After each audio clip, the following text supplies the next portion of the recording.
And I'm here with... It's your boy Master GPLAT, you know what it is. And welcome to... S03E02. Let's get it. Hey man, we're back again. We're back with an interesting individual today. So yeah, you know what? Nkatselo introduce someone. Bruh, would you like to Let him do it. Let him do it, bro. roll the red carpets?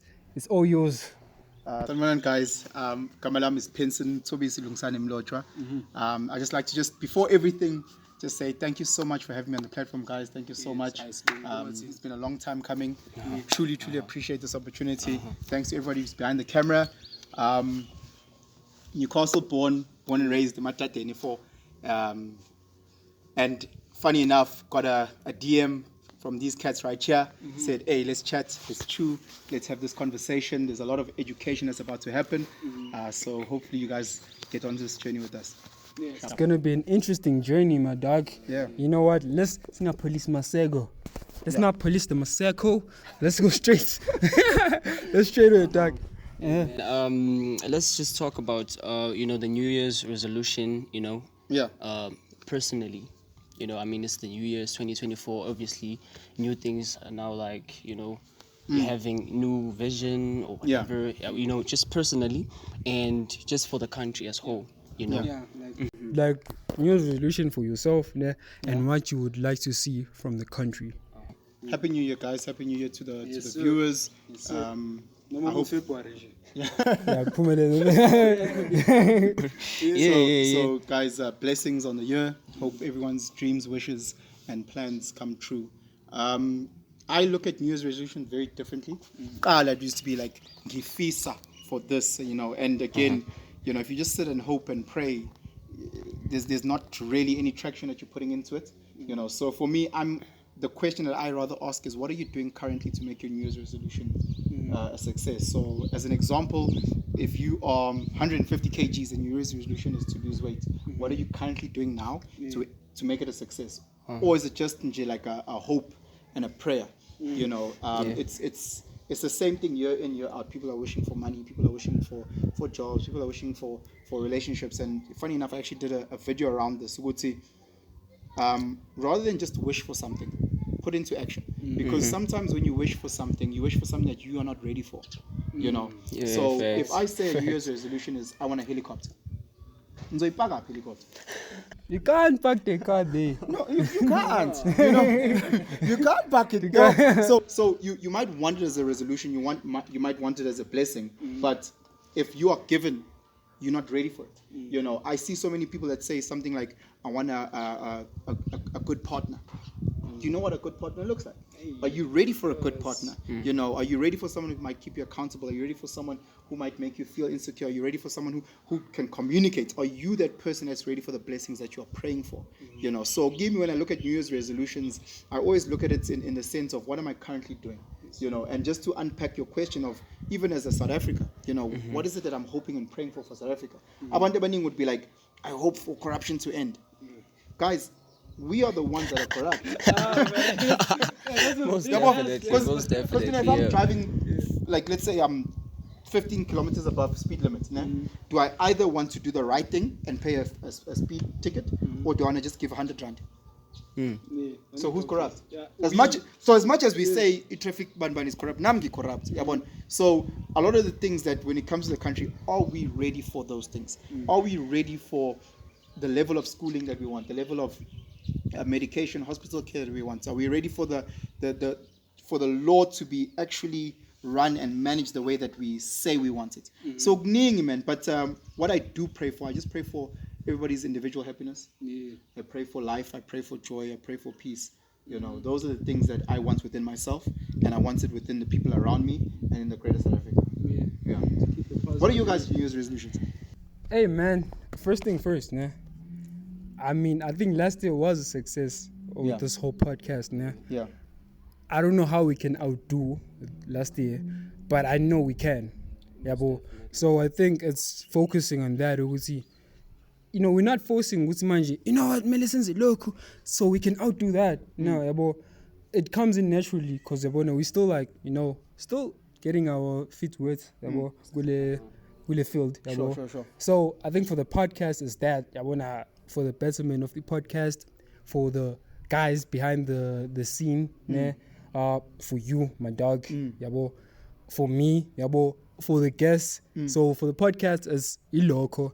And personally, I mean, last day I didn't drop any music. But I'm back. But But I'm back, dog. What do you mean we are? What's we? Oh yeah. You guys are both artists. Yeah, most definitely. Oh, guys. Yes, sir. We are. Like I post reels all the time. I don't know if you guys. So if you guys ever see my reels, what I'm gonna do from now on, they're gonna share their music. Guys behind the camera, yes, sir. yeah, Yes, sir. and I'm gonna utilize that as my reels because that's the aim, right? Exactly. Is to assist each other as best as we can. Exactly. So just share your stuff, please, and we'll make sure we try our best to share it as far as well. I mean, amazing. You should like your flows, né? Like Yeah. not so long ago, and Flo is a big artist. Oh, Allah, in Newcastle, good friend of ours. Yeah. He was we podcasted for not so long ago. So when you shared like ingoma yakhe lapha, it was actually like that's actually An amazing song. An amazing song. And here's the thing, because this is what I try and explain to people. Let's say I have 100 followers on Instagram, and you have 100, and you have 100, and everyone else has 100. You know, and there's 20 of us. Think of the reach, 20 times 100, continuous. You know, I think sometimes we get so bogged in, Guti, we want a person with 10 million to, instead of understanding, Guti, if everyone comes together and everybody pulls their weight, that's how we can get our names out there, and that's how we can grow. But rather than just, I am only going to be on a podcast if that person has 10 billion, you know? So I'm a huge believer. So guys, if I can help in any way, I'd love to. I'd love to listen Appreciate to that. more of this Appreciate stuff that. and just push it as much as I can. Yeah. I mean, we have a lot of amazing artists in 034. A lot of guys. So Shout out to. Okay, let's go. Venom Raps, Venom Raps, Venus Raps, Venus Raps, Christo, Flow Speeds, Flow Speeds, yeah. Kratos, Master C GPLAT, Master C. Born BN. Oh snap. Yeah, man, I'm going crazy now. I know all the guys, man. I actually know all the guys. And all the guys that unfortunately we have forgotten, we haven't mentioned. Guys, we love you guys, and if we can assist in any way, it's push your product. For me, there's nothing better than watching another person grow, you know, and I can say, hey, Yazi, and I was there a supporter, and look at them now, they open franchises, and they in Dubai, and they in France, and they whatever, and I was part of that journey. It just gives me the biggest kick. I like that, man. What's your New Year's resolution, Doc? Well, first things first, yes, to take the podcast into another level, obviously. Just accumulating like followers and stuff. Yeah. Well, to the internet tab. It's also working on music and making sure that I work on my music, my craft. I've been lacking. That's why I didn't drop last year. So like, just trying to put my mind to it and more time to it. You feel me? And I just wish I could have that. I don't know. Stop this thing, like it would say, no, I'm gonna do this now and then not do it. Procrastination. That's what I'm trying to say. That's what I'm trying to do, like work on myself and my crafts. Yeah, man. And obviously with the family too, our own personal families, because I mean we're nothing without them. We have to be real with that, So I think that's pretty much. But just for people, just to make sure they keep themselves accountable, whatever their plans and their goals and their aspirations, guys, please write them down. Get a diary on your phone, get the notes, write them down. Have your long-term, have your mid-term and short-term goals. So understand, hey, he wants to get back into releasing music. He needs to know, okay, by the end of Q1, so that's the end of March. End of Q1, I need to have dropped 3 tracks. By the end of Q2, I need to have dropped X many. By the end of Q3, by the end of the year, this is how it needs to look. I need to have released music within the hip-hop space. I need to release where I'm flowing on top of a known piano beat. I need to make sure I collaborate and do this many features, just to make sure you keep yourself accountable. Post it so that we can see. We'll repost so that we can keep you accountable, because we all procrastinate. Everyone procrastinates, and some days are harder than others, right? Facts. And especially when it comes to little posting, Yeah, well, we put ourselves under pressure, né? Like when we post stuff. Yeah. And when people were like, no, that it's coming. It's coming, right? It's coming. End of June. I'm going to tell end of June, mas. Just when a helicopter. Where is it, man? Yeah, man. So we want to know. But I think, personally, I feel like this is going to be a great year. I know we I went to buy a ever since 2019. Yeah, it's been a shitty year after a shitty year. Like, not like for everyone, basically. COVID-19, ban. Yeah, boy. So now I want to buy a this is my year. Yeah, because everyone is like, hey, dog, my year. Hey, let me drink something. Don't you think it makes it a lot easier when people are nervous? So, one of the things that I really thrive under is when everybody else is panicking. So I'll give you an example. So let's say right now we're living in Ramaphosa's economy and everybody's struggling for right reasons. I get excited because I feel like the competition is less. So if you're sitting in a situation where guys are like, I'm not going to drop music because it's hard to break out there. So in 2018, there might have been 100 musicians. But because COVID, it went from being 100 to 20. So now there's less competition. So now my music's going to get out there. So now it's even more for me to drop, So I listen to people and people are like, the podcast space is so saturated. There's so many people. I was like, so all you're telling me is that there's a bigger audience? That's all you're telling me. If you're saying it's saturated, that's saying there's so many people that are watching. Even more of a reason. So I love the fact that people are scared of getting into a podcast space because that means there'll be less podcasters. And if it's already saturated with all these audience and viewers, that means I'm going to be out there. So I love it when people start getting nervous. Guys, don't get nervous when shit hits the fan. It just means that the cream will rise to the top. And tell yourself, you are that cream. Very, very simple. Very, very simple, guys. When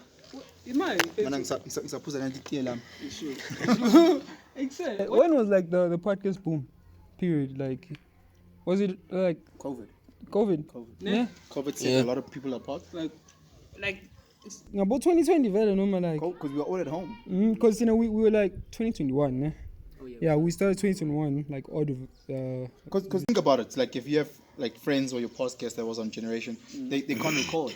So people can't record. So even the sitcoms, a lot of it is just repeating stuff. And the best place is for you to have your phone out there, record yourself, upload it on the internet. So I think a lot of people that I know personally, whether it was TikTok, whether it was other social media platforms, a lot of them boomed. Guys that were in the e-commerce space, they were booming because everybody's at home. And there's no way to actually get out there and put your name out there. So I think as much as we lost a lot during 2020, we also gained a lot. So it's just the other side of the coin. Hey, man, that's pretty interesting. So I mean, Ms. Krumah, I'm a period of 2020. Let's talk about 2024. Sure. And the upcoming elections. Yes, sir. Let's get into that, man. I got to see teaser. You can wear this little situation around elections. We're gonna bring on people and talk about. You guys are gonna get cancelled. Yeah. You know what? We like Katt Williams. We can't get cancelled. Katt Williams been cancelled many times. I mean, the fact that Uzi many times, it means Uzi it doesn't really count. Because I mean, he's back. I don't have Katt Williams money, but I'm glad. I'm glad. Look, when it comes to elections, I would just like to say humbly and respectfully from the bottom of my heart, fuck all you political parties. I'm Shots. Hand on the Bible. Hand on the Bible. All of you guys have fucked up this country. I don't care what party you vote for. You can vote for the Cross Party, the Sky Party, the Wall Party. All of them can suck a bag of baby dicks. I have no shame in saying that because my question is very simple. Don't tell me what you're gonna do. Show me what you're gonna do. If I go to any political party, so let's start breaking them down, and let's just look at the past 2 years. Just the past 2 years. So let's look at the majority party, the ANC. You guys personally, I don't want to know what you saw on TikTok. Personally, what has the ANC done for you two? No, the things that you can name. Personal things. Let me see. I can tell you that they've ramped up load shedding. The rand is weaker. Petrol price. So in terms of the pocket, it's worse now than it was 2 years ago. So, okay, let's go to the DA. Personally, I want to know what it's done for you guys. Because I think they want your vote. Nah? You can get the vote from people that you guys are affecting. Sure, go get it from them. I'm talking about, you want my vote? Then you need to talk to me. Right? Okay, sharp. So the DA is done, Fako. Let's go to EFF. I want to know exactly in your personal life, not what you saw on Twitter. I don't want to know anything that you saw on Twitter. Your personal life, because they want your vote. I can keep going all these political parties that are good at talking, but they're fucking useless at actually doing. I can go to an EFF and say, what has Zumalema done in his hometown? Forget me, because I'm a loser, right? We losers, no one cares how. So it's a Newcastle, no one cares about that. Sure, okay. So what has he done for his hometown? You want to tell me what the DA? Okay, perfect. What has the DA done for Ikukuletu? What has done for Philip? What has done for Kailish? What has done for Mabreka? What has done for the flats? Tell me what the DA has done. Show me what it's done. You know, because I'm tired of the same bullshit. That's the different than Kona lele saying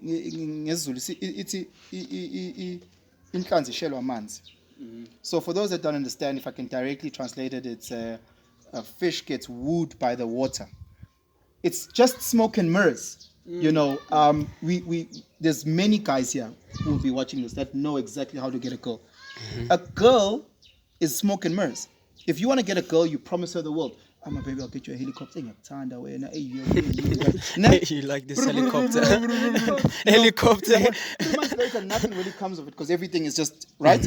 But imagine the next time you go to a lady that you're trying to get with and she's like, okay, sharp, look, I'll give you a chance on standby, but I need you to show me what you're talking about. Oh, damn. So all these things that you're single saying, as fuck. Come on, because now it's a different conversation. Yeah, most definitely. So again, I'm tired of seeing these empty CVs where I can't prove it from a political point. So people come to me and say, hey, bro, who you going to vote for? I don't know who I'm going to vote for. I'm being dead honest.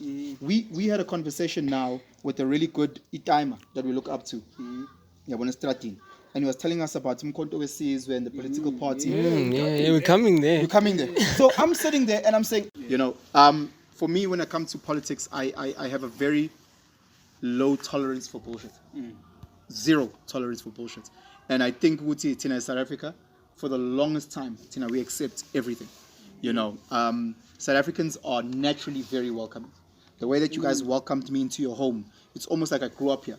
You know, hey, great, hey, whatever. You know, you guys just brought me in. Besides the fact that we went to the same school and everything, you guys are very welcoming.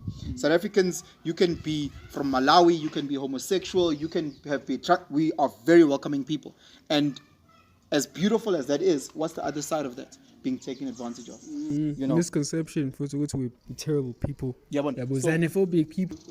You know, so again, the other side of the coin is we can get taken advantage of, and that's what our politicians and this capitalist society that we live in, that's what they do.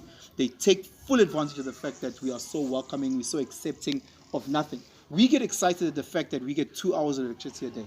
So when load shedding comes back, you know, as in like, so you don't have electricity for 4 hours, nah? From 2 to 6. When it comes back at 6, you celebrate. Instead of saying, what the fuck? That's like being in an abusive relationship and your partner's beating you up, and every time they stop, yeah, we cool with it.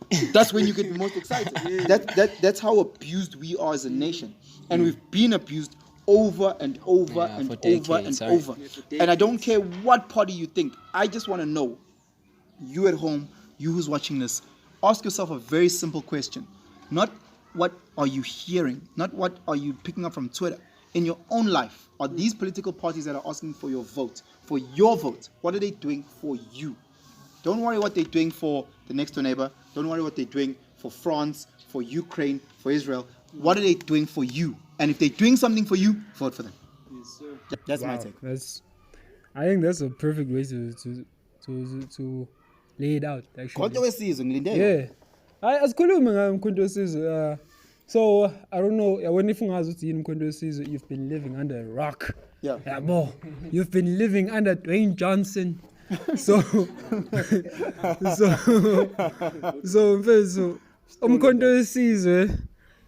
basically what, it's the new party, ne?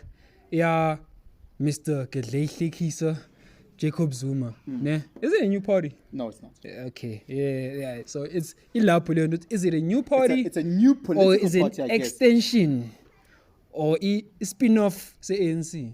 So now we want to know. See, let's have a conversation about Umkhonto Sizwe. What is it? And so I'm not as clued up as I'd like to be. But let's take a couple of steps back. 16 December 1961. We started the military wing of the ANC. Umkhonto Sizwe, by Oliver, Bob Nelson, etc. That's why we have the Day of Reconciliation, December 16.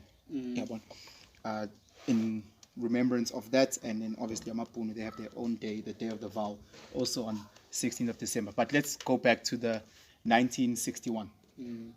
The big thing at that time that Mama R.I.P. Mary Makeba used to sing about free in 63. They used to sing Oprah Hugh. All of them used to sing about being free in 63 because of Umkhonto Sizwe. They were saying, we're done talking. We're done talking. We're tired. Skated. We've tried your way. We've tried to march. We've tried to write letters and petitions. We've done that. So again, when we march, you guys meet us with violence. When we do these petitions, you guys meet us with violence. So the guys came together and said, F that. That's when Mandela and the crew then became terrorists with Umkhonto Sizwe. So that's, again, the military arm or the military wing of Umkhonto Sizwe. Much like if you're following what's happening in the Middle East, Hamas would be the military side of the PLO type of thing. With that being said, Ubaba Ukedle then in the 80s then became the head of intelligence of Umkhonto Sizwe. So people will look at this charismatic, short, chubby, great smile, beautiful voice man and forget this guy's killed hundreds of people. This guy is one of the most intelligent South Africans we have. You can't just be head of intelligence of a military wing by accident. It's not like, oh my God, who are we gonna have? So again, it's a lot of questions now when they're moving on and we're saying, we know you to be a branch of the ANC, much like Youth League or Mama Be Youth League. Or Mama Be ANC. Now you want to be your own independent political party. What does that look like? Are you guys still attached to the ANC or are you guys detached? Yeah, it's questionable. You have a lot of people like me, let me talk for myself, who are not pro Ramaphosa. No? So I'm anti. Interesting. So I voted for Ramaphosa. So the last elections, I was the one who was saying, no, this guy's already a rand billionaire.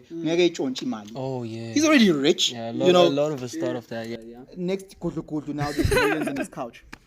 So again, so I voted for Ramaphosa. And then I've seen how he's mismanaged certain things, even with COVID. The disappearance of 500 billion rand. Like, no one speaks about it, but okay, we understand the media and we understand how that works. So now I'm looking at this and I'm saying, Bab Zuma, are you still attached to Ikongolos or Ukongolos? I want to know that, because if Umkhonto Sizwe is still attached to the ANC, then I can't be voting for them. I want to know, yes, I might see your face on the ballot, but Baba, you're not getting any younger. We are very frustrated about the ANC because they have these people who are 200 years old running it. I'm a youth 200. So I'm saying, as much as I love Ubabu Zuma, he's definitely not what he was 40 years ago. So am I having Lorna, diplomatic, wants to sit around the table and positive, or who's going to lead it? The conversation was Mkhweng. I don't want Mkhweng. Who are the young lions? Who are the young tigers that are going to actually be part of that? So for me, once I actually get to really understand what they're selling and then get to see what they are doing, and I see their policy and their manifestos, then you can start having these conversations. But until then, I'm not going to do what the majority of South Africans who are politically illiterate do, where it's umlilo wamaphepha. For those that don't understand, it's a fire made of papers that just has a huge flame and then dies off very quickly. I sit with people when they talk about certain political parties, and I'm like, you don't even know the manifestos. What are you voting for? That's like getting into a contract and you haven't read the contract. Like it's horrible. You're complaining about jobs as the average South African citizen. You're complaining about the lack of healthcare. You're complaining about the lack of this and that, and then you want to vote for the EFF that wants to take away borders. That's like saying, just for the normal human being, like Kaya, there's no food. Ne? I'm complaining with like Kaya, we all eat one slice of bread. I'm already complaining. Then your mom says, let's open up the home for the whole community. We already have one slice, bro. And we already complaining about one slice. Then the EFF on top of that will say, let's open up that the whole community gets to eat one slice. And people are like, yeah, EFF, yeah, toiza. You're not even thinking about it, bro. I'm not saying we shouldn't care about our Zimbabwean brothers, our brothers from Malawi. I'm saying, can we just focus on us first? Yeah, can we be a little bit selfish? Like just a little bit? Yeah. Can we just sort our own? We've got so many problems. Can we just focus on our problems? Once I see grand, don't worry, we got you. Once I see grand, we'll invite you over. But until then, we still figuring our own things. I listen to people and they talk about the DA this, the DA that. I'm like, you do understand, Uguti, as a black South African, you are, out of all the races, the poorest. Out of all the races, have the lowest life expectancy. Out of all the races. So when we have things like the quota system, BE, when we have affirmative action, those are all the things to assist you. So the moment you say something like, I want to get rid of BE, the reason why you're a fucking CEO of where you are is because you black. Bro. Yaku would have gotten your job if it wasn't for BE. He would have gotten your job. He would have gotten your job. So people don't understand that, but I was like, you have no idea what their manifestos, what they actually stand for. You listen to the beautiful things when the girl says, I mean, but you're not listening to every other thing. Or at least you're not asking the right questions. Hey, what's your body count? Hey, what's your this? Hey, so much I need to give your girlfriend allowance. You're not asking the hard questions. You went into because and you forgot all these other hard questions. You know, 3 months later you're like, shit. 64 body count. 1 million every week. All of a sudden, but those are the things that you were meant to ask. And now they now in control of the country until the next elections. But we never actually understand this, and I don't understand why people, the average 18-year-old is allowed to vote, the average 30-year-old, 50-year-old is allowed to vote when they are illiterate. That's like asking a person to drive who doesn't have a learner's or a license. We wouldn't let that happen, but we allow people to vote something so important. Imagine your bank. I don't know what bank it is. Let's say you would bank with ABSA.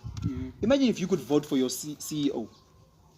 Do you think you have the capacity or you are literate enough in the landscape of banking to be? You could imagine you flying to Cape Town. You must vote who the pilot must be. It can't be that.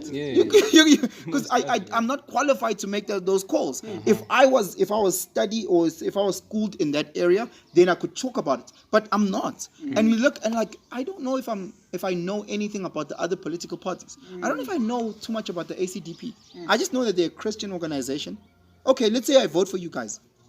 Are we all going to be forced to be Christian? Like I don't know anything. You know, every Sunday, if you're not at church, but I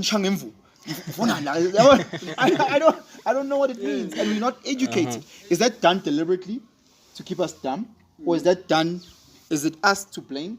So I look at people and I say, hey guys, please try and educate yourself as much as possible before you jump onto Mkhonto Wesizwe, before you re-vote for the ANC. I voted for the ANC. I voted for the ANC 3 times. So again, I'm not going to try and act like I'm better than anyone. I've tried my best to study politics as best as I can, but Nami, there's huge holes. So please, guys, before you make any decisions, because next year or this year's elections are possibly, if not bigger, just as big as it was on 94. And we need change, because as it is now, we are seeing our brothers, we are seeing our sisters, we are all struggling. Guys, your 10 rand, what it was 20 years ago, is not what it is today. And it's only getting worse. Only getting worse. Yeah, man. Yeah. That's biggest flaw in democracy.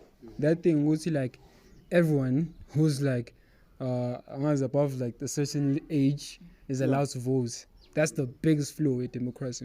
Democracy can't work in a system like ours. You know, democracy doesn't work in an individual's household. In an individual household, it's the parents, then the oldest siblings, then everybody else goes in. You know, the one on a tree doesn't have the much say as the old lady. It's never worked that way.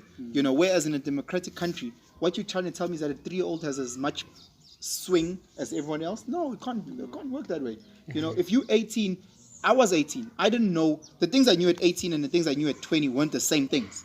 You know, so again, when you say that siyalingana, you know, I've learned more, I've made more mistakes, I've grown, you know, so within my education, I feel that I can't have the same political power in terms of influencing a vote as a person who literally just turned 18 2 days ago. You know, especially if they haven't done the research that's needed. If they've gone and they've studied the manifestos and the policies, okay, no, Shapa, I've got nothing to say. But until they've done that, aslingan, you know, aslingan. This one is very, very tough, that one, yeah? No, yeah, I see you with, you are very, very controversial. And in a way, and radical with like facts wako. Let's talk about the trending personalities. Are you tapped in with about Andrew Tate and Katt Williams? I love the Tate brothers. I love Katt Williams. I remember when I was in varsity when Pimp Chronicles came out, you know, and we loved them, and we loved how controversial it was back then. Yes. You know, so I remember me and my boys were sitting, I think it was like 2007. That was my first year. You know. I complain if it's not putting you because like dollar. Yeah. Or complain like what you mean dollar. No, I was in 2007. But I remember how controversial it was there because he was talking about R. Kelly, and he was talking about Michael Jackson. And that was back then. Yeah. And like all of us, we weren't ready for the R. Kelly stuff because we were still stepping in the name of love, you know. So we knew what he was doing. Guys, let's be honest. There's so many guys that we know that are doing things that are, but sometimes we just relax. You know, we should do the right thing and call them out. But sometimes they're like, hey, okay, I hope man, I respect. You know. So it was really controversial back then. But when he dropped with at Club Shay with Shannon Sharp, I was just like, Katt Williams, I don't know. I don't know. I love Katt Williams. I love Katt Williams. The things that he said, there's so many things I agree with. But sometimes you might agree with something, but you might not agree with the delivery of something. You know, my big thing is that if I've got a problem with Njabul, this is how I do it. Might be different. I take that thing called the mobile phone. I try my best to not address it. If I have access to Njabul, you know, obviously I might complain about Dura Maposa because I have no access to him. But the way that Katt Williams was speaking, he's got access to all these people, according to him. My first point would have been, why didn't you reach out to them? Because you said vital things that the community needed to hear. You said things that were, opened a lot of our eyes. My question then becomes, did you do it in the right manner? The worst thing that I hate is when you see the other races looking at us, airing out our dirty laundry, and going, hovering over the fence and watching you guys perform for them. You know. So am I happy that things came out? Yes. Am I happy that he got to voice his hurt and his pain and the truth? Yes. Am I happy that how he did it? The jury's still out with that. You know. I love him as an artist. I love him as a comedian. But some of the things, I was very happy when Ice Cube released his little video. Just to clear things up from his end. Kevin Hart didn't really release a video, he just released a tweet. Ludacris also did a freestyle. Where there's smoke, there's fire. So I'm not saying everything he said was true, but a lot of the things that he had to say, obviously when people get touched, we are going to okay, there might be some truth there, even though it's not full. You know, again, in today's society where the entire system is to shit on black men, I don't like it when we shit on each other. You know, I think, please do it off camera, bro. Just can I keep my dignity? You know, like I know I might have wronged you, but in just wait for your camera. At least you need a hard effect, but I don't need my mother seeing that. You know, I don't need my kids seeing that. You know, type of thing. So when you're going to be talking about TD Jakes or P Diddy, when you're talking about the fact that these guys are doing things that are these people have kids, you know. So again, the jury's still out in how he delivered it. Was it needed to be said? Yes. Was it needed to the truth? Yes. Was it? Yes. But can we as brothers, because Kona Banya face that are sitting in bus time and time again. I watch our sisters twerk all the time. I watch our sisters cheating. I watch our brothers cheating. I watch us GBVing our sisters, and then we have the audacity to post it on Twitter. And the other race is going bigger. These people. We said they're monkeys, right? Look at what monkeys do. Yeah. Sure. Guys, please feel free to check, because there's certain things that I think, as much as it's us, but for me, as much as I'd like to be a guest, and I think you guys have been amazing hosts, I also like to not just learn from these two, but just learn from people as well, you know, and just hear your points, and it might open up certain juices for us as well, you know. So please. Oh, by the way, man, we got like, the guys behind the scenes. We got Cristo. Shout out to Cristo. Shout out. Kulegani. Shout out, And we got Amanda. What up? Yeah. So. Check it out, Yeah, Googles. so, Yeah. Shout out, guys. But like again, yeah, I mean, Katt Williams, I think the jury's still out for me. I love the fact that it's trending. I love Shannon Sharp. So a lot of people might have stumbled across Shannon Sharp now that it's trending. I've been following Shannon Sharp since he played in the NFL, but I only watched his highlights off YouTube. I've been following him since he was with Skip Bayless, commentating on sport. Shannon Sharp is us, guys. You know, if you follow his story growing up with his grandmother, abantu abangazi. Let me just break down something and get a little bit emo. Can I make it personal? Yeah, no, feel free, man. So sometimes we have this thing where we watching like, oh, this guy got a change, but he sounds sexy, correct? Ne? It's a judge. You should. We put you in a box. Yes, sir.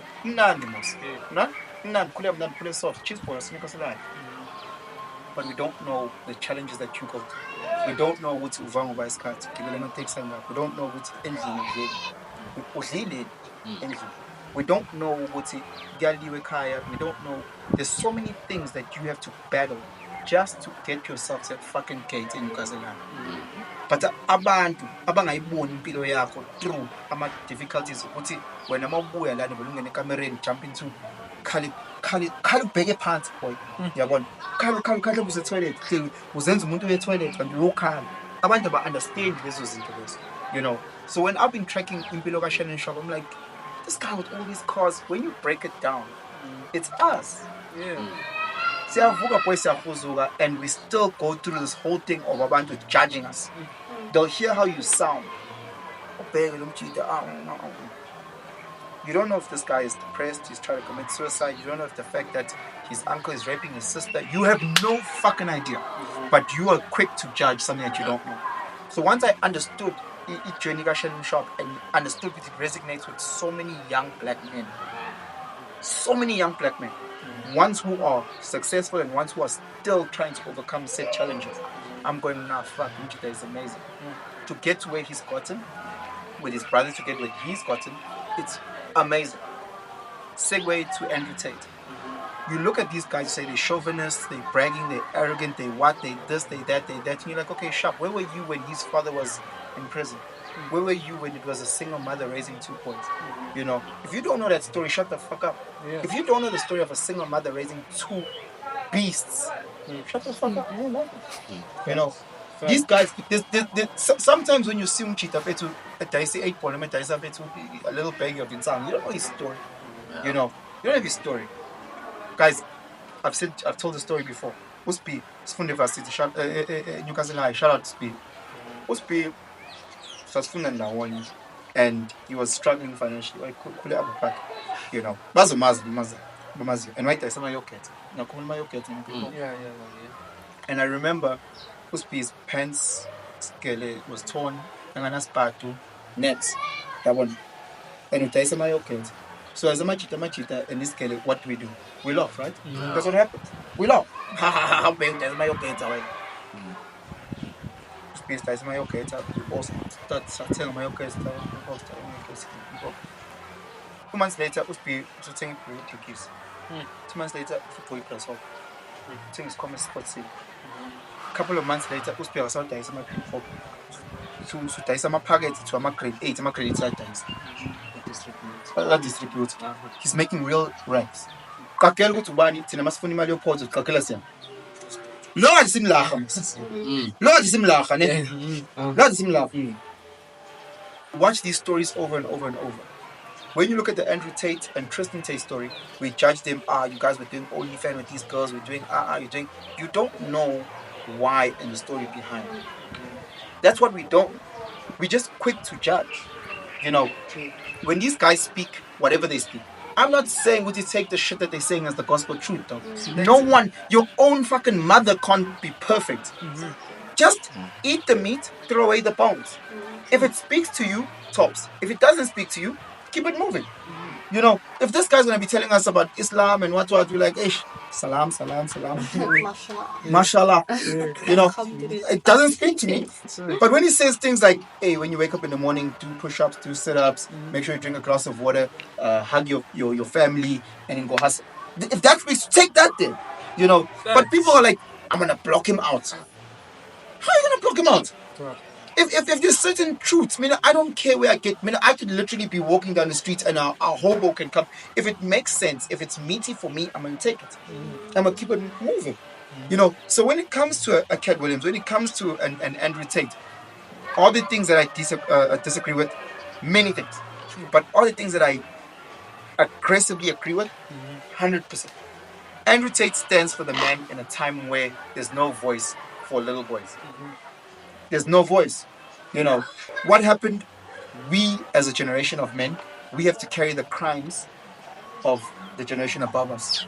You know, so we come from our parents, our grandparents, a very chauvinistic pro-male society, where it was only men who were allowed to do this and this and this and this. Sharp. No? Yeah. Okay, we want to fix that.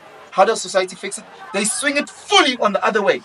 Now there's only bursaries for girls. There's only job opportunities for girls. There's only businesses for girls. How do you go from one extreme to the other extreme? So now you've got a whole generation of young lions that are lost. What's happening in America with the young lions? They're shooting up schools. The young lions are bombing. What's happening right now in Gaza? It's the young kids who are running around with AK-40. They don't know what to do because you've gone from one extreme. We agree it was wrong. But you can't go to the other. Because we've got little boys and they need direction. You know, so now you've got a whole generation of guys who are saying, I might as well just cut off my tolly and be a girl. Yes. What you gonna do, bro? Because you understand being a boy sucks now. Being a guy sucks because when the moment they see you, you could be with the love of your life. Society says, you must have 100,000 in umlobola. Doc, I don't have 75 right in my pocket. For 100,000 umlobola. Fang ngithengele umuzi ngakho muzi fang ufurnish lo muzi fang ngenze lo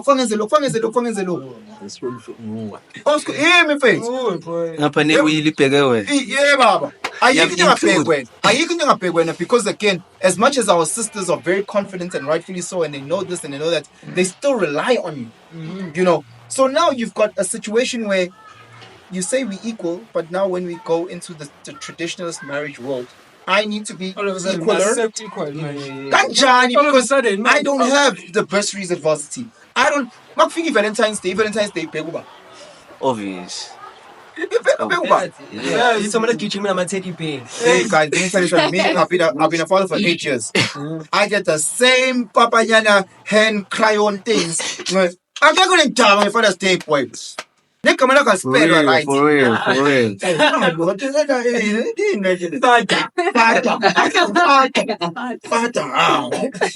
the Mother's Day? People must go and buy jewelry. Bro. Again, you understand? So there's a whole narrative around doing things for sisters now, and no one is mad at our sisters being powerful. We've got sisters, you know, we've got partners, we've got mothers, we love them.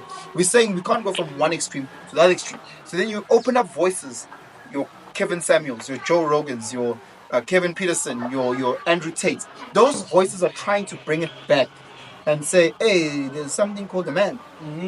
You know, and I don't have to be apologetic for being a man. You know, because at the end of the day, I'm a fucking man. You know, and if you got a problem, then fuck you. You know, so all of a sudden, when those people come up, I get excited. You know, I get excited as a guy. I'm pro-male. I'm pro all the stereotypes that you can think. I've been called toxically male by a billion people. Hey, this guy's toxic. You're so aggressive. You're so. But you guys when they say it. No, it's all. Certain people like saying it until they need you. So everything is fun and games. Oh, these guys are. Let's say we're sitting here, and it's just me and you, and there's 6 sisters. Yeah. Me and you, they call us toxic. Let's say we're just discussing things. Me and you, we're toxic. Yeah. The moment barbarians are at that gate, wanting to do something, who are those 6 sisters gonna look at? Yeah, definitely. They're gonna look at the toxic guys. Hey, I'm toxic. I said, thinking about barbarians. Stop them. What you mean? No, but that's so it becomes that, and again, those type of voices become very important in today's society, and we can't just leave it to them. We have an obligation, Tina, in our own communities, in our own homes, to become that voice. And you know, into other might be hopscotch. He can play that. You know, let the little boy that corner shout, but he must also understand you need to protect the family. You know, so as much as you can be in touch with the corner, hopscotch, whatever the case is, you need to make sure it's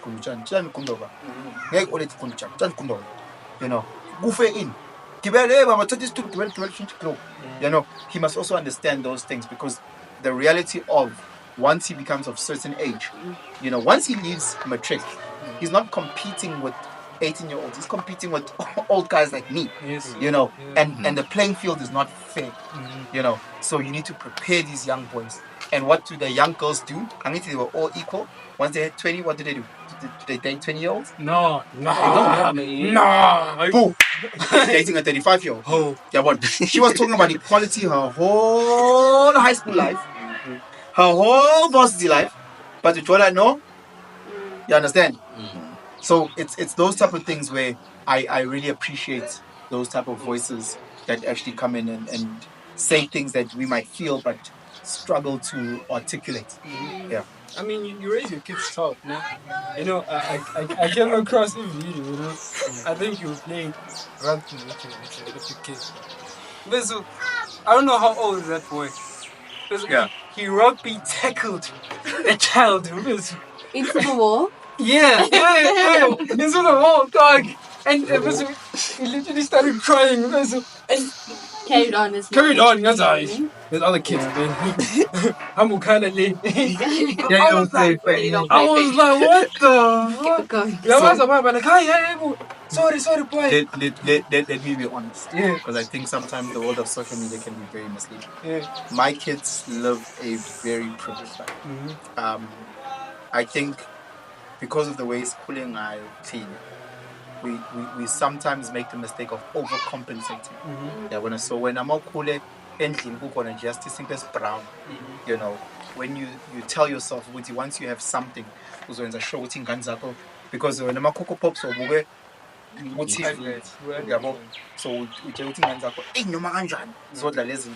so my kids live very, very privileged. They go to really good schools. They loved by 1,000 people in their lives. With that being said, I'm very I'm very intentional with how I parent them. You know, very, very intentional how I parent them. I call the 3 of them my garden. So shout out Zita, Zita's turning 8 on the 17th, and then you've got number 2, Tansh Banj, and then you've got number 3. Number 3 only. So I'm very intentional about how I parent, because I understand that the environment is very soft. You know, I understand the environment is very marshmallow. Yeah. So there's certain things I fight with my boys. My boys know how to fight. You know, my boys know how to fight. My boys know how to load a weapon. You know, so I don't, you know. Shout out to that. Yeah, so like I don't hide guns around my boys. They must see them. They know what when you fetch that. They know what you pick up hands. They come. But njengombese yabona usayintwana umbese ovela unika umuntu omdala uyabona umbese there's a way ubamba umbese, the way unika umuntu omdala umbese type of thing. They understand those things. So as much as they live this cocomelon life, but they also understand ukuthi ubaba and ubaba's people is going to introduce us to a certain world. So that creates that balance. I need our kids to be understanding of the Western world, but to also understand which within that there's a lot of darkness. You know, I need my child to understand which if someone touches someone they love, their mom, their dad. Let me tell you a quick story. So my boy, who's going to grade 3 this year. My boys, they do judo, they do jiu-jitsu, they box, they fight. So, and he sorry, sir. It's Mrs. Award. You know, because sometimes looks can be deceiving. So he's got a very good friend who was getting bullied. You know, he's getting bullied, and now my boy just because the school policies that you go tell the teacher, and he goes tells the teacher, and his friend still get, and he comes and he tells me the one day, and I'm like, where's it? Like, I'm Fotishworld, what do you do? He's like, no, but tell the teacher. I was like, has that worked? Your friend, you don't get bullied. Good for you. Well done. You don't get bullied. But your friend. But like if anyone touches your friend, I want you to fold them. It's fine. You have my permission. Yeah. Are you sure time? Sure. Next thing I get a phone call from principal. Sorry, Mr. Mlotshwa. I've got an incident. I don't even. I'm not sure next, but they took our. Don't you hear? My bad. Don't worry. Say less. Because for me, we can't allow bullies to continue bullying people. Because my son's got this very chubby Chinese doughy friend as well. I was like, that's good, bro. We can't stand for bullies. And I try and teach my kids that, and I try and teach other people's kids that, and I teach. We fight all the time. We box, we wrestle, because again, the world that we live in is not the nicest place. You know. So when it comes to parenting, I'm very intentional. You know, I believe that as a child, you need to be a CEO, you need to be a principal of a school. You need to know everything from washing dishes to managing and running the household. You need to know how to mow the lawn, and you need to know how to knit if you need to do it. Excuse me. I'm not saying you need to do all of it. You can pick and choose. The CEO doesn't have to wash the windows, but they know how to facilitate that the windows get washed. You know, so I try and teach my kids that. And in today's time, you have a lot of young men that talk the talk but don't know how to do that. So you have a lot of men that, for example, don't know how to make money. My job as Penson is to, how can I assist this young man to make money?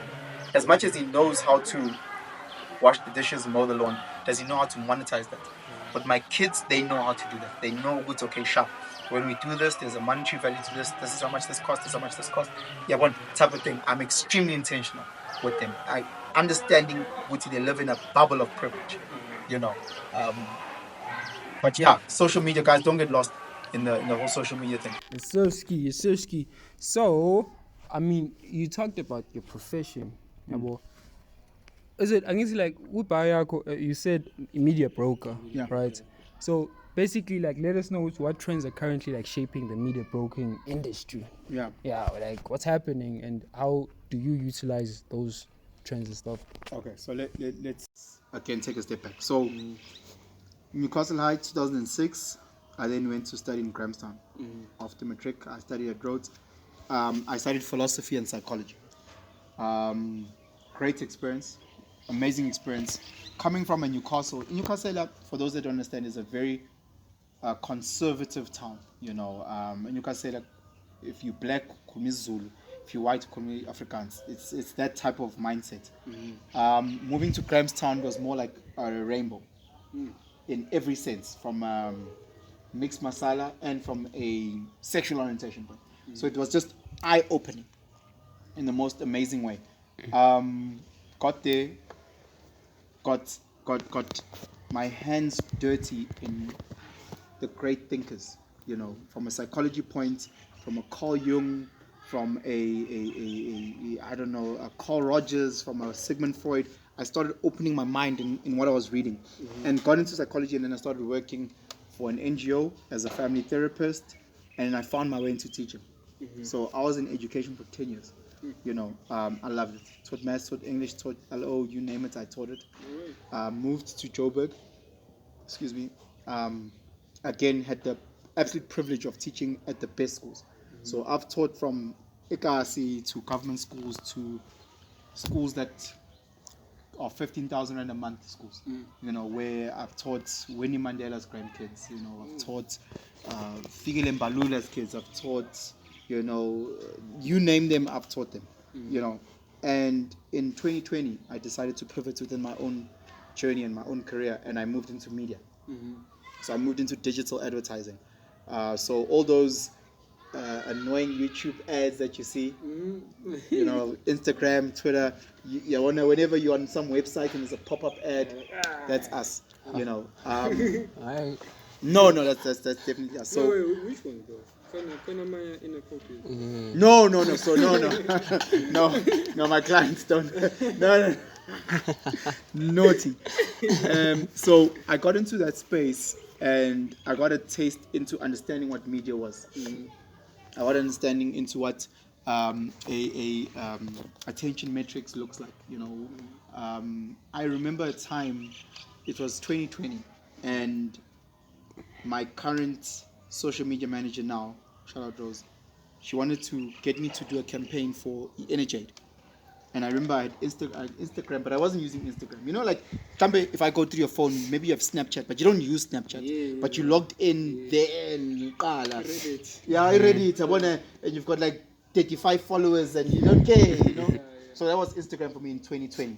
So she's like, hey, I want to do a campaign with you because I know that you like exercising, whatever. I want to do a Powerade campaign or an Energade campaign. I can't remember. And I was like, what does that look like? She was like, no, you just take a picture at gym with an Energade thingy and then Sikayo 5 clip.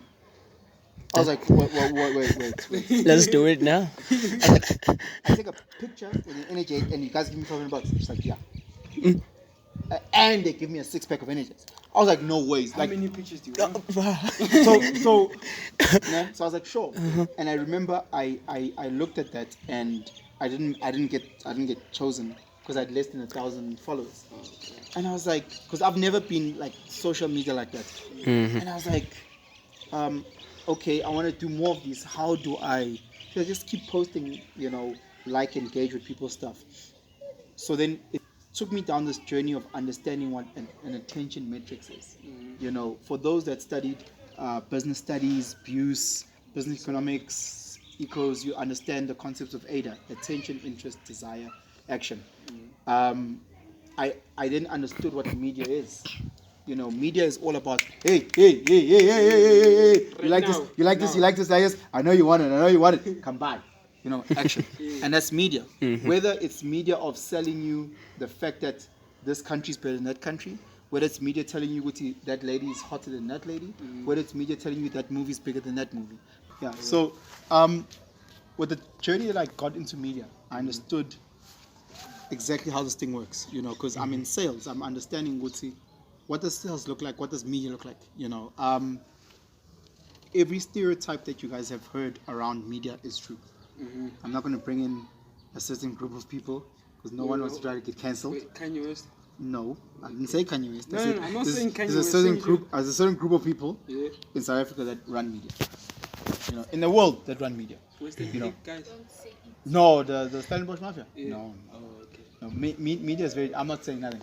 No. I'm in the space. I love you guys. If you think I'm talking about you, I'm not talking about you. It's off-camera stuff. But like I understood Uguti, they understand a power dynamic. They understand what attention matrix is. They understand Uguti, the only way that you can get the girl is the girl hears you. So there's a girl that we both want, right? But she only hears my voice. She never sees you. She only sees me. She never hears you. She only hears me. Who's got a higher chance of getting her? Who's got a higher chance? Yeah. Me, right? Yeah, you, yeah. Right? Yeah. So if I am a McDonald's, you make a better burger than me. Your burger is healthier, it's cheaper, it's everything is better. But all they hear is McDonald's. They see McDonald's, they hear McDonald's. I make McDonald's seem so cool. McDonald's is the iPhone of burgers. Is it a better phone? Is it a better burger? It's not. But that's all they know. And what do I attach it with? I attach it with luxury, I attach it with class, socioeconomic, what. If you drink this bottle of Hennessy, then you've made it, boy. You've made it, boy. You don't even know what you're drinking, but you've made it. and that's the space that I was working in. You know, a space I was working in. I then understood how people think. and you start posting certain things, your presence starts growing. Excuse me. And you start realizing that people start believing, even though it's not true. People start believing absolute bullshit. Yeah. I start posting things that make no sense. We saw that you just bought a helicopter. But because again of social media, we start believing nothingness. Helicopter. Getting into media spaces, you start going to media events and you start meeting certain individuals, and you start realizing, but because they've got a certain presence in social media, people believe certain things. What they see. How is it that you and Donald Trump are boys like that? And you're like, but he's just a gent who does a job. Yes, but we've been convinced that he's more than what he is. We've been convinced we'll see a person who's very talented in soccer. What does that tell you when a person's talented in soccer? They're good at kicking a ball because they practice that. It doesn't mean that they know politics. It doesn't mean that they understand finance. It doesn't mean that they know anything besides being very skilled at kicking a soccer ball. But once Lomchita talks about it, the whole world stands still. You've got guys who are, my name is Dr. Ban Ban Ban. Well, Dr. Ban Ban has a PhD in history, but he's busy talking about isn't that have nothing to do with that. You understand what I'm trying to say? That's media. That's the whole media where it's all about glitter, it's all about smoke and mirrors. And I started understanding that. I started understanding that. So I selfishly started growing my Instagram purely based on the fact that I wanted to get money for free. So I started doing campaigns and things like that. So I never wanted to do social media, the recording, the podcast. I never. But I've got a brother. Some of you guys might not know him. Shout out. Black Pen. Malungelo. So my brother has always been a controversial voice. So people might only know him from YouTube, but he used to do Facebook. He had a huge following on Facebook, like 60,000 people on his Facebook page, and he was very, very controversial. This was like from 2013 to like 2018, and he got cancelled all the time on Facebook. All the time, all the time. He got cancelled, and he was saying the most controversial things. He was the Katt Williams of Facebook, and he then got into the YouTube thing. That's where people know him from YouTube. But they think like this guy is an overnight, That's why you have people that saying, oh, it's because of he's being bought by this guy. And you're like, but maybe he's an industry plant, something like that. But like I'm saying, because you don't know, when you don't know a person's background, you make assumptions. So if you don't know how hard Usia Kolisi has been working from when he used to play for African Bombers when he was in grade 6 and getting a scholarship at Grey High, if you don't know that, you're just going to say, it's just another black face that was planted in the Springbok. Because umlando, you don't understand. And man understand umlando, into the So he then got into YouTube and he's like, hey, Ntwana, get into this YouTube thing. And I was like, fuck that. There's no way. I'm busy with this job that I'm doing. I don't want it to mess up with what I'm doing. He got onto a podcast so that blew up. That was amazing. We were so proud of him as a family, blah, blah, blah. And then there was a bit of a dispute. Mackie said some things that he shouldn't have said. He was trending negatively. And I remember my brother said to me, it's like, the reason why people talk shit about me is because they feel like I'm alone. Hey, when a man tells you he's alone in a corner. No, people are talking shit about your brother. When people talk shit about your brother. I have to be there. Hey, I'm going to take phone. Talk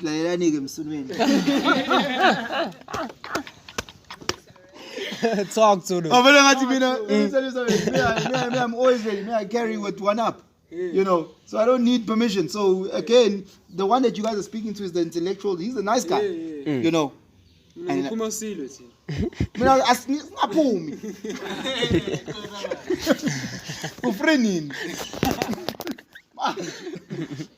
so that's how I got into this thing, and I started vlogging, and I call my channel vlogging, because it's just me talking about my thoughts.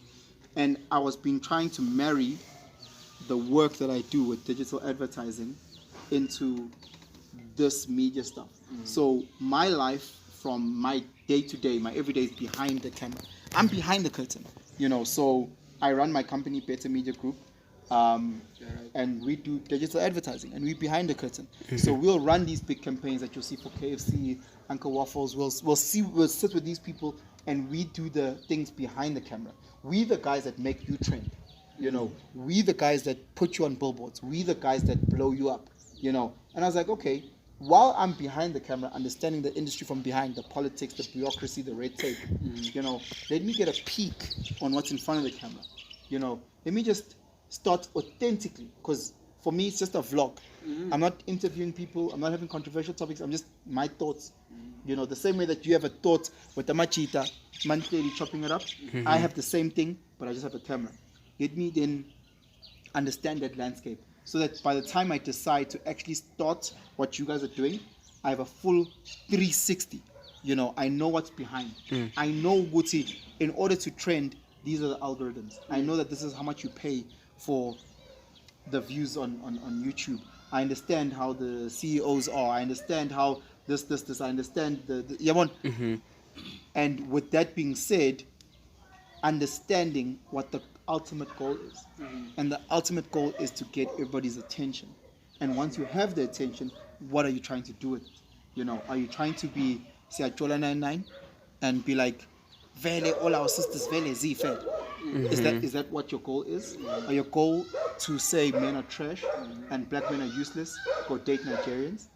Is that your goal? My goal is very different. We started off this conversation on politics. You know, we started off this goal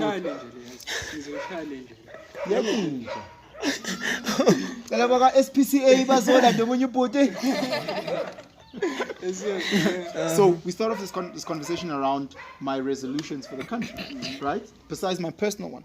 And what I'm trying to do with my platform, with my business, with the platforms and the privileges that I have, is to make sure, Guti, as black South Africans, I love you from Lesotho, I love you from Swaziland, I love you from, I'm just trying to bring black sisters and black brothers together in South Africa.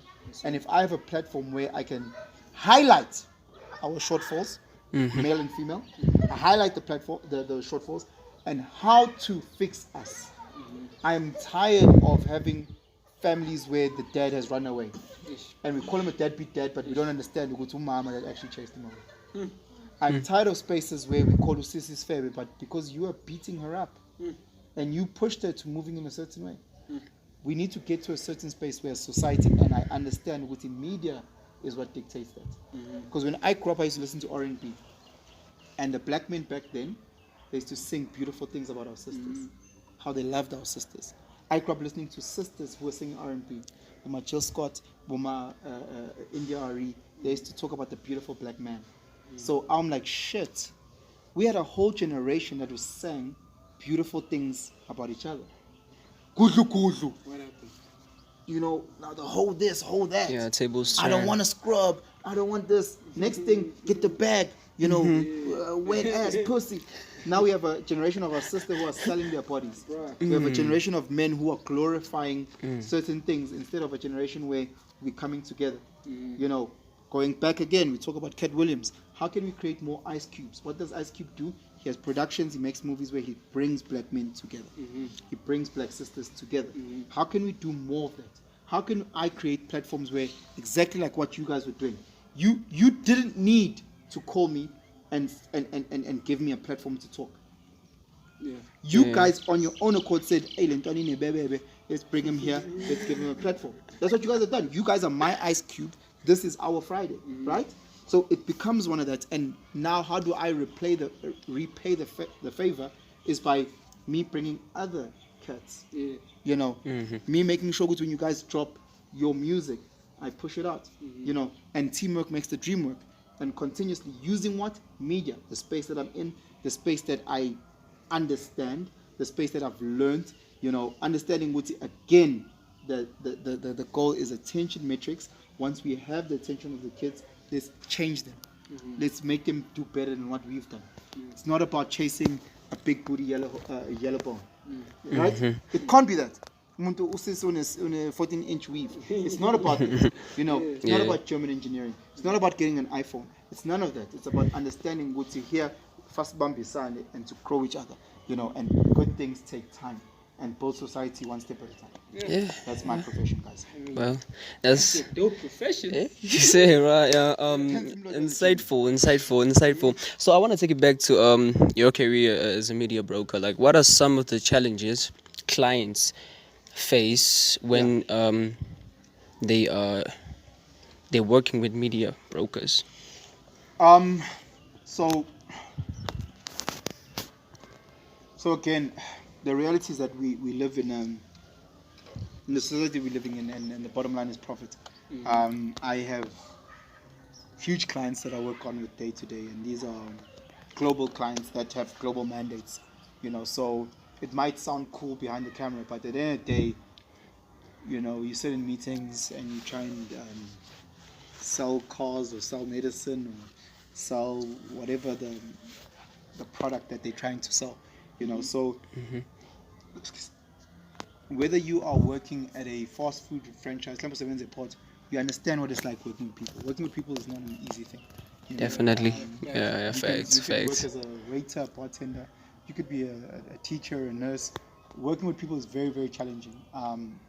And now you're working with people and people's money. So it gets deep. Yeah, you're working. When you're working with budgets, and you're working with budgets in the high hundreds of millions USD. That's not what we have. No, No, but I'm talking about what they have. Because these are global companies. You're working with people that are if we don't do a good enough job, and we don't sell enough of whatever they're selling. If I'm working on a campaigners' objectives, if we don't do that, and they drop the share price or whatever the case may be, let's look at what's happened now. That was trending now with AB and Bev, Budweiser, and the influencer. They lost billions of rands. How many people got fired? Or because some marketing manager chose the wrong influencer for that campaign. One person choosing the wrong one person resulted in thousands of people losing their jobs. So with the thousands of people losing their jobs, that's the thousands of households, that's the thousands of kids that got pulled out of school, that no longer go to university. There's every decision that we make, when you wake up, you realize because of the clients, and it's a privilege to have all this responsibility. Because the clients that we are privileged enough to have, we need to be very cognizant of the bottom line. Understand at the bottom line they're trying to make us maximum profit in order to influence the narrative in whichever that they're trying. But there's a lot of challenges, and people, again, as I said, that work with people understand a frustration that may come of that. Abantu want to have this much budget, whatever this much budget is looking for. No, we all would thought we have one to date Michelle Obama, That's media for you. My day is trying to find out what the little that client has. The little might be $100 million. That might be little, but what they want is that they want $2 billion worth of things with that amount of money. So those are the challenges. But I'm lucky because I'm very blessed. My partners are amazing. Shout out Tate, shout out Langanani. The team is absolutely amazing. People work tirelessly. People working on Christmas. People working on New Year's. My email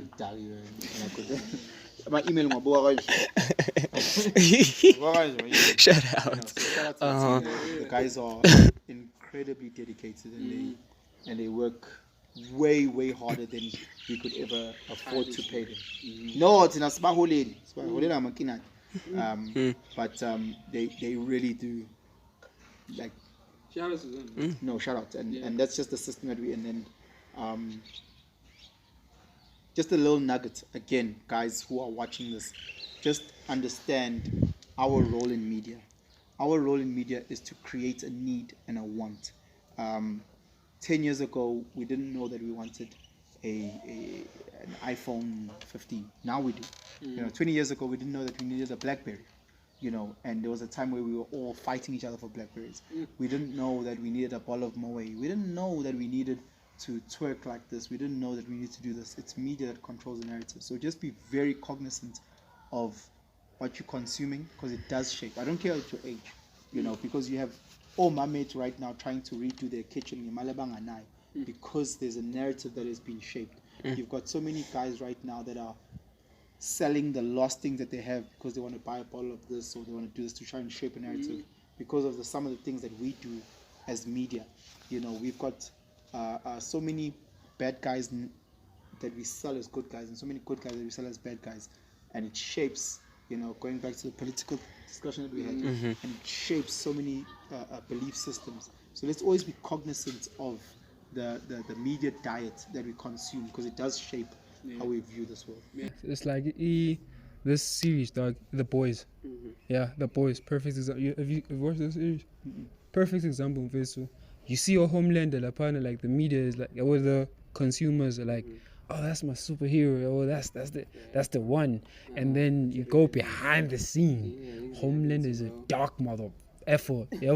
So yeah, man.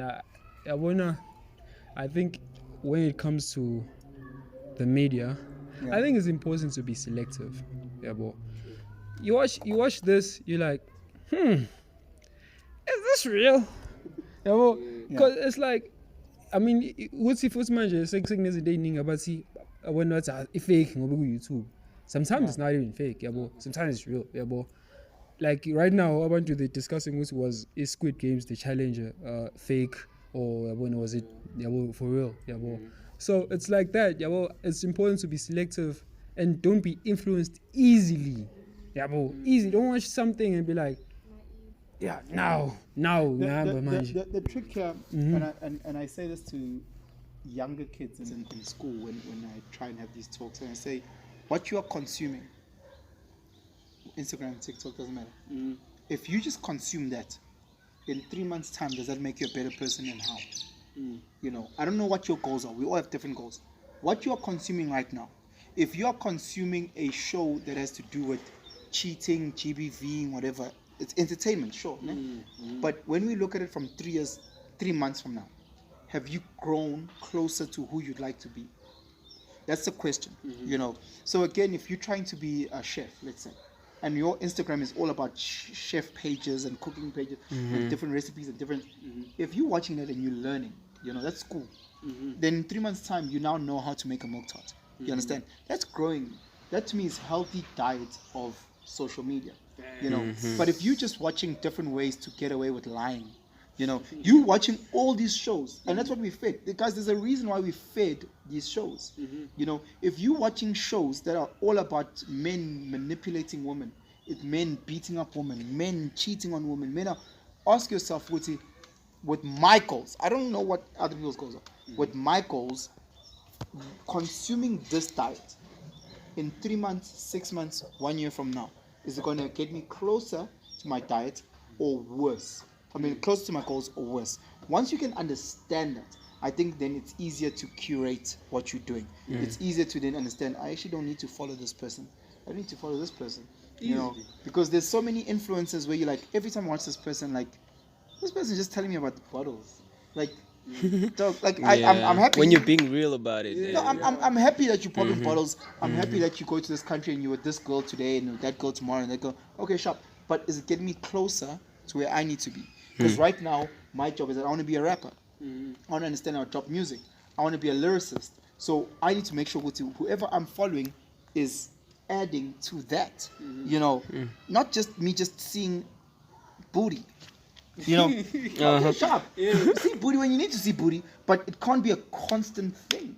Most definitely. Because then you're shocked when you look back at the end of your 2024, like what we all do every year, and you're like, I haven't achieved this, I haven't achieved this, I haven't achieved this, I haven't achieved. Why? Because your diet is not tailored to that. If your diet was, your mental diet was tailored to that, you're gonna find yourself a lot closer versus what you're currently doing.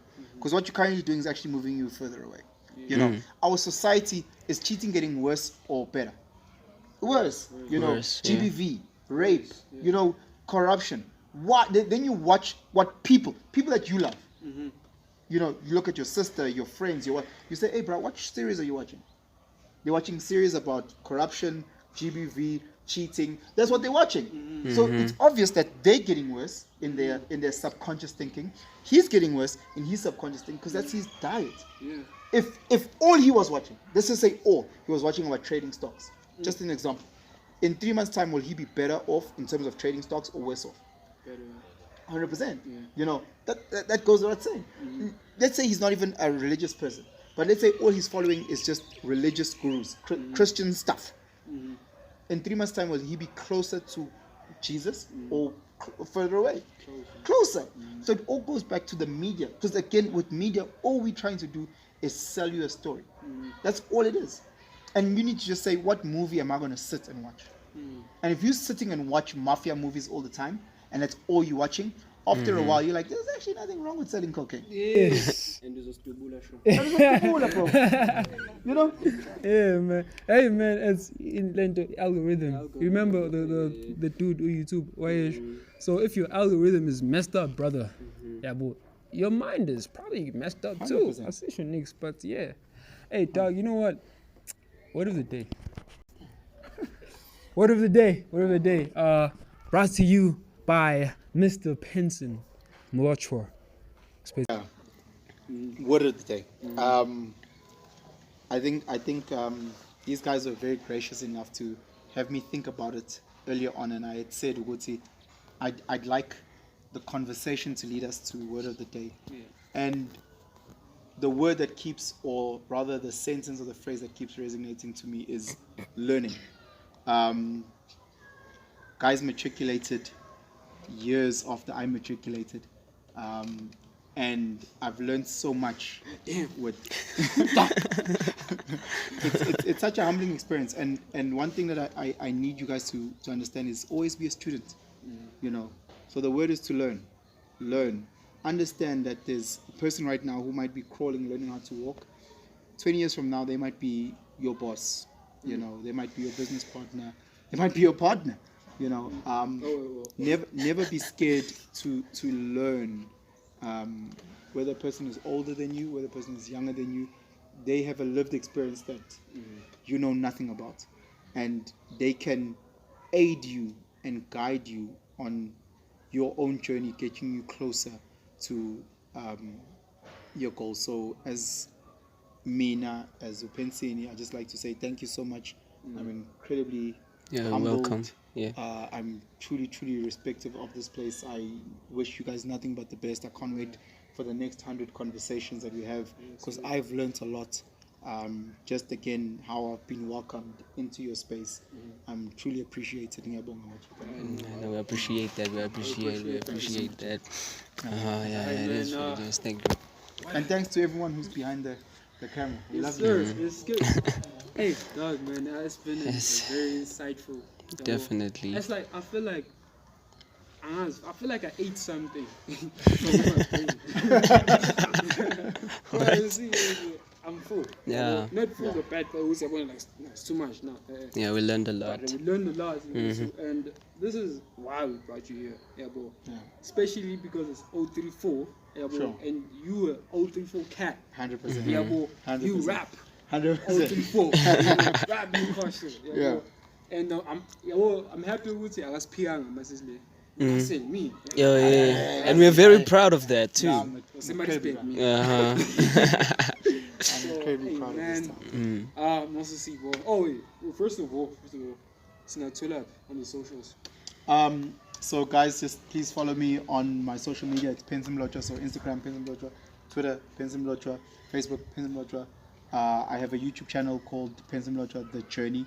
So the journey is all about just my own thoughts, how I view life, trying to unpack everyday things. It's not me trying to think I'm better than anyone. It's us creating a little community where we can engage, learn, and grow together. So that's where people can find me. Shout out, man. Penson Mlotshwa with that blue tick. Yeah. Oh, verified. Verified. So, it's been a great episode, man. Yeah, man, it is. Season 3. Ladies and gents, we out. What an incredible episode.